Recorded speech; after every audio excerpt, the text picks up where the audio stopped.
opportunities are available for prospective pilots trying to get certifications in Siouxland. KTIV's Clayton Anderson explains how Revv Aviation at Sioux Gateway Airport will provide more opportunities through another program the school will offer. Calling all pilots, Boeing says the aviation market will need close to 650,000 new pilots over the next 20 years. Revv Aviation believes that will increase demand for pilot training and certification in Sioux City as well.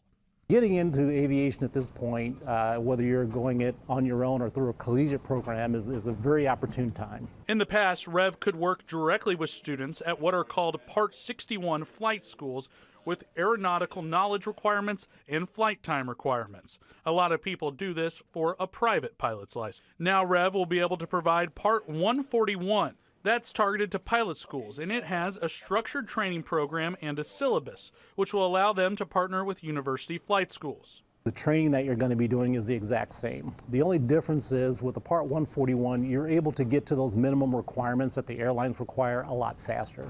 And while we weren't able to get up in the air Tuesday because of the high winds, this new certification will allow the flight school that's been in Sioux City for just over 2 years to expand and provide more opportunities. When we started here in Sioux Gateway Airport, we had one instructor and one aircraft.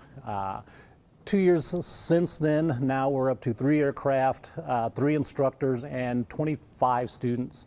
Revv has 11 flight schools with 4 in Iowa, 1 in Nebraska, and 1 in South Dakota. In Sioux City, Clayton Anderson, KTIV News 4. Right now, Revv has a partnership with the University of Nebraska-Omaha. And after receiving the new Part 141 certification, Revv has been in talks with Morningside University to partner with their flight school.